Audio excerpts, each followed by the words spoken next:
नमस्कार, एमसीटी के podcast channel में आपका स्वागत है। और आज हम चर्चा करने जा रहे हैं जो अभी चुनाव का वक्त निकला है और चुनाव के वक्त के बाद त्योहारों का सीजन अभी चल रहा है और साथ साथ में चल रहे हैं हमारे बच्चों के एग्ज़ाम। जी हाँ, एग्ज़ाम की तैयारियाँ बहुत ज़ोरों शोरों से चल रही हैं, कहीं कहीं तो एग्ज़ाम शुरू भी हो चुके हैं। तो आज हम इसी विषय पर चर्चा करने जा रहे हैं। हमारे साथ आज गाज़ियाबाद की मानी हुई हस्ती, जो बहुत समय से आप उनको जानते हैं कि जिन्होंने नशे के खिलाफ अपना अभियान चला के रखा हुआ है और माया ममता चैरिटेबल ट्रस्ट इस चीज़ के लिए जाना जाता है। तो आज माया ममता चैरिटेबल ट्रस्ट की एमडी, फाउंडर और एमसीटी पॉडकास्ट चैनल की भी एमडी हैं। तो आज हम उनके साथ चर्चा करेंगे इसी विषय पर। तो ममता जी, आपका स्वागत है। नमस्कार। तो ममता जी, जैसे कि मैंने बताया कि अभी चुनाव के बाद और त्योहारों के साथ साथ जो अभी एग्ज़ाम का जो वक्त चल रहा है, इस वक्त में माता पिताओं को और बच्चों को आपस में कैसा समन्वय बना के रखना चाहिए, जिससे कि दोनों के ऊपर जो प्रेशर होता है एग्ज़ाम को लेकर वो किसी तरह से कम हो सके या उसको हम रिलीव कर सकते हैं। देखिए, आपने जब अभी बात कही है ना कि दोनों के ऊपर जो प्रेशर होता है, ये बिल्कुल हकीकत है कि आमतौर पर हम लेते हैं कि भाई बच्चों पे बहुत प्रेशर है। सिर्फ बच्चों पे ही प्रेशर नहीं है एग्ज़ाम का या पढ़ाई का, माँ बाप पर पूरा प्रेशर होता है, विशेषकर माँ का। क्योंकि माँ 24 घंटे, मतलब पिता तो भाई सुबह गए और रात को आए, लेकिन माँ बच्चे के साथ हमेशा रहती है। और पढ़ाई की जिम्मेदारी भी बेसिकली माँ के ही ऊपर होती है बच्चों की। बच्चा स्कूल गया, कोचिंग गया, कई माएँ घर में भी पढ़ाती हैं अभी भी, और लेकिन उसके बाद भी बच्चों को देखना पड़ता है कि कहाँ क्या करके आए, तो पूरा प्रेशर होता है।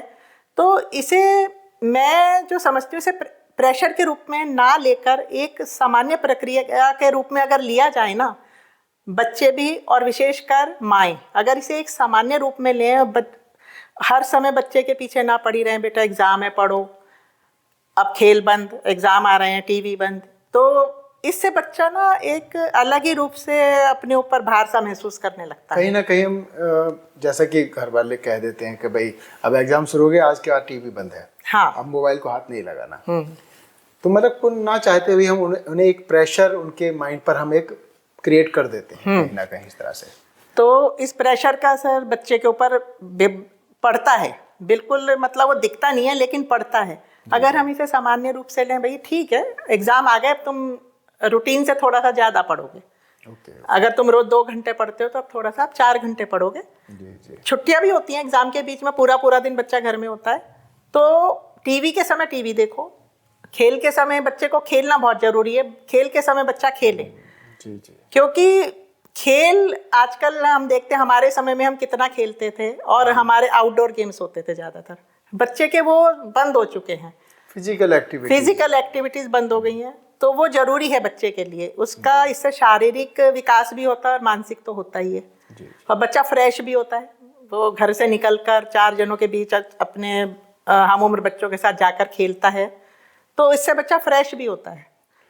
जैसे कि अभी कुछ दुष्परिणाम हमने पिछले बीते हुए वक्त में देखे हैं कि बड़ी क्लासों का तो छोड़ दीजिए, टीनेजर बच्चे जो जूनियर हाई स्कूल में पढ़ते हैं, 5वीं 6वीं 7वीं क्लास के बच्चे, हमने अखबार में खबरें पढ़ी कि एक 5वीं क्लास के बच्चे ने आत्महत्या कर ली एग्ज़ाम में कम नंबर आने के कारण या किसी भी तरह से।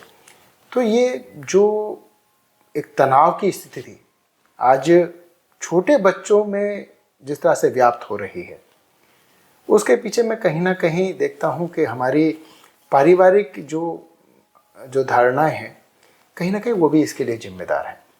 क्योंकि हम घर में खुद ही ऐसा माहौल क्रिएट करते हैं, नहीं अब एग्ज़ाम शुरू हो गए हैं भाई, और देखो आपको इतना परसेंटेज लाना है, क्योंकि पड़ोसी के बच्चे देखो पिछले साल कितने परसेंटेज से पास हुआ। एक ये नंबरों की जो दौड़ हमने लगा दी है, और कहीं ना कहीं उसके लिए हमारे पेरेंट्स, हमारे जो महत्वाकांक्षा हैं, जो हमें लगने लगा है कि कहीं जो 99% मार्क्स लाना एक बड़ी बुद्धिमत्ता की बात है या बड़ी कामयाबी का मतलब पहचान है। क्या यह आगे जाके हमारे जीवन में ये परसेंटेज कहीं कोई सी काम आती है? देखिए, परसेंटेज तो मेरे हिसाब से सिर्फ एक नंबर है। परसेंटेज का बच्चे की इंटेलिजेंसी से या बुद्धिमत्ता से कोई इसका रोल नहीं है। कम नंबरों वाला बच्चा भी होशियार हो सकता है जी। जरूरी नहीं है। और जो 99% ला रहा है, 100% ला रहा है, वो भी जरूरी नहीं है। प्रैक्टिकल रूप से जब वो निकलता है इस दुनिया के क्षेत्र में निकलता है कमाने या अपना आगे, तो जरूरी नहीं है वो कामयाब हो। जी। नंबरों का कोई महत्व नहीं है। अब आप ये देखिए, हमारे सचिन तेंदुलकर जी हैं जी। 10th पास हैं, क्या नाम कमा रहे हैं, कितना पैसा कमा रहे हैं। विराट कोहली जी हैं 12th पास हैं। लेकिन हम में से कोई भी पेरेंट्स या किसी भी परिवार में बच्चों को ये नहीं बताया जाता। बच्चे जानते हैं, लेकिन कोई माँ बाप नहीं कहते हैं कि बेटे वो तो कोई बात नहीं है, 10th पास है, वो इतना कर रहा है। और कहना भी नहीं चाहिए, डायरेक्ट कहना भी नहीं चाहिए बच्चों मतलब को। कहने का तात्पर्य यह है कि जरूरी नहीं कि हमारी योग्यता केवल किसी सब्जेक्ट में विशेष में जो नंबर हम नहीं ला पा रहे हैं तो हम मूर्ख हैं या मतलब उस फील्ड के लिए हम अनफिट हो गए।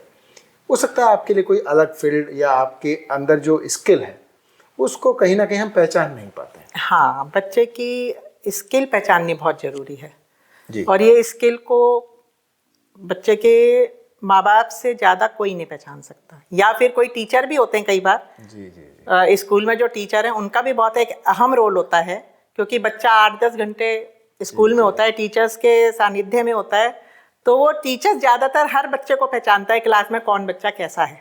जी जी। आजकल ठीक है, बहुत टीचर्स के ऊपर भी रिस्ट्रिक्शंस लगा दी गई हैं, जी।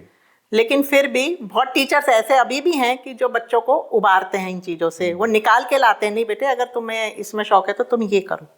और पेरेंट्स से भी बात करते हैं, बच्चे की जिस विषय में रुचि है ना उसमें उसको जरूर बढ़ावा दें। जैसे कि मैं जानता हूं कि आपने अभी गाजियाबाद में MB स्किल्स के नाम से एक सेंटर शुरू किया है जो स्किल इंडिया से रिलेटेड है, और वहाँ आप 10वीं और 12वीं क्लास के बच्चों को आप स्किल्स देकर उनको उनकी जीविका चलाने में उनकी सहायता कर रहे हैं, और उसमें आप निःशुल्क शिक्षा भी दे रहे हैं। जी। बहुत बहुत बधाइयाँ हो आपको पहले तो उस सेंटर के लिए। जी।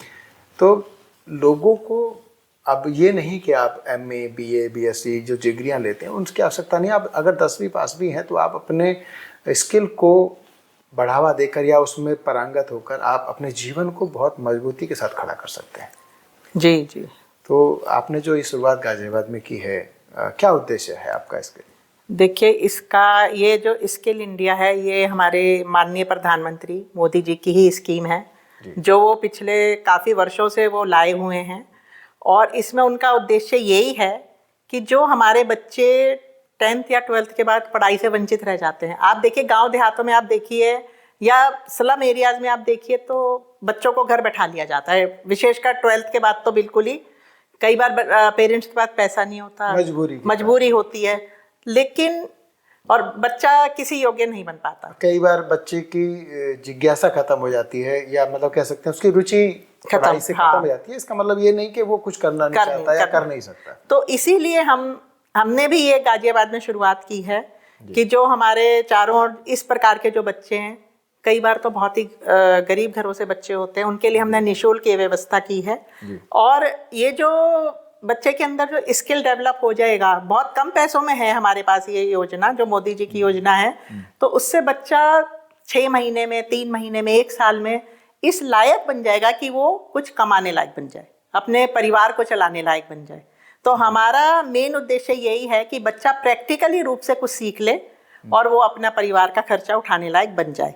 यानी कि आपने जो बच्चे की हॉबी है या जो उसका स्किल है उसको तराश कर उसकी आजीविका या कह सकते हैं उसकी जीवन शैली में जो सुधार ला सकता है, या वो अपने जीवन को उस स्किल के माध्यम से चला सकता है। जी बिल्कुल बिल्कुल। तो बहुत बहुत धन्यवाद ममता जी, आपने जो जानकारी दी, और ऐसे ही जानकारी के साथ दोस्तों हम फिर आपके सामने हाजिर होंगे किसी और नए मुद्दे पर और कोई नई चर्चा लेकर। तब तक के लिए मैं आज्ञा दीजिए। नमस्कार। नमस्कार।